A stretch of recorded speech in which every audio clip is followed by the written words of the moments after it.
A father loves his son like a lighthouse loves a boat, feet firmly planted and love loud enough to call his son back home. The Edmund Fitzgerald sank in 1957. With her, she brought down 29 men and remains the largest sunken ship in North America's Great Lakes. I know this because my father was fascinated with her. We went on a trip to the Great Lakes Shipwreck Museum to pay our respects once. Rustic beauty has never suited me, but for my father, well, he had a knack for it.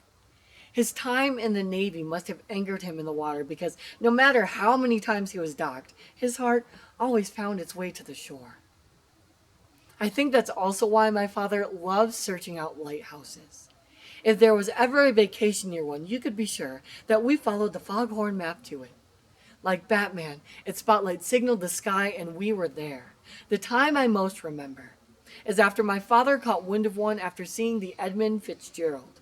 He assured our family it was close by, so we pulled over to the side of the road and made our way down the large embankment to the beach below. It wasn't long, though, before sand became rock, and a short distance became an endless marathon. We walked for miles along that rocky shoreline, waves spitting angrily at our trespassing. It is safe to say that I was over it. But our captain demanded full speed ahead, and I had no choice but to keep swabbing the poop deck. I say poop deck because it still remains to be one of the shittiest moments in my entire life. At one point, my father told us to wait while he scouted ahead. And so we waited and waited and waited and waited and waited, and as if the Titanic had just struck the iceberg, panic struck my heart as I started to get this sinking feeling. Worry washed over me because something awful must have happened. He was lost, had fallen and gotten hurt, or even worse, was swept away. Our mother held us close, kept our tears at bay as we called out to him. Things were looking grim. Our shouts were runabouts as our hopes started to slim, and just when we thought our family had been trimmed, he rounded the corner with an ever-loving grin. Moral of the story is that we finally made it to the lighthouse after what I consider to be the most traumatizing near-death experience that I have ever had. And the best part about the story is that there was a trail that led directly to the lighthouse. No rocky off-roading required. From this point on, I hated lighthouses. But in July 2014, I stood in front of the ruins of the most endangered lighthouse in North America. Grand Arbor Lighthouse, located on Ross Island of the Grand Manan Archipelago in New Brunswick, Canada. She took her final breath in February of 2014, and as I stood there, I took in her beauty. Her smile was no longer visible. Her splintered spine lay hapless on the floor, wood and nail, brick and bone, her heart cracked wide open for the world to see, but my eyes could not believe just how dignified death looked.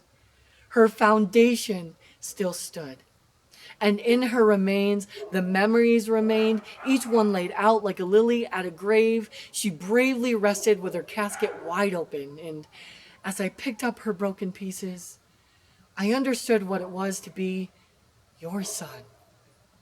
You may not have been the craftsman to build me, but your hands are the ones that held me, that built me from the ground up after the foundation had already been laid. You made a promise to man your post, to love me most during dark skies, to guide me through the storms until the sunrise. You have rooted a place for me in your family's tree. But me, well, I never learned the definition of being grounded. My sails are always set to go, traveling wherever the wind will take me. Sometimes I'm gone for months, but no matter how far I travel, you always guide me back to shore. I'm sure to keep you waiting. There are no cell towers on the open seas of my heart as I pace myself, each lapping wave at a time, but your hope never wavers. Your love savoring each brave new world conquered. You wait patiently until you catch word of my safe return.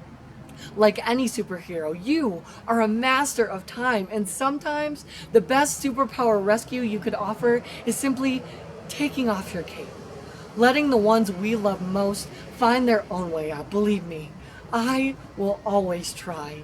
Even if stubbornness doesn't fly gracefully alone, I have always wanted to wear the cape all on my own, but don't be afraid to signal me, Batman. When the fog of worry becomes too thick, know that I will see your signal and come as quick as I can.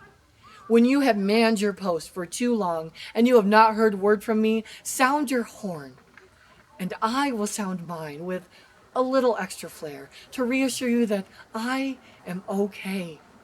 And wherever life takes me, remember that the tide will never stop chasing the shore, and your little explorer will never stop chasing his dreams because he knows you will always be there. Love is always louder, and nothing could make me prouder than the day I stand at the water's edge and look into my reflection and see your smiling face, staring back at me with pride. A son loves his father, like a boat loves a lighthouse.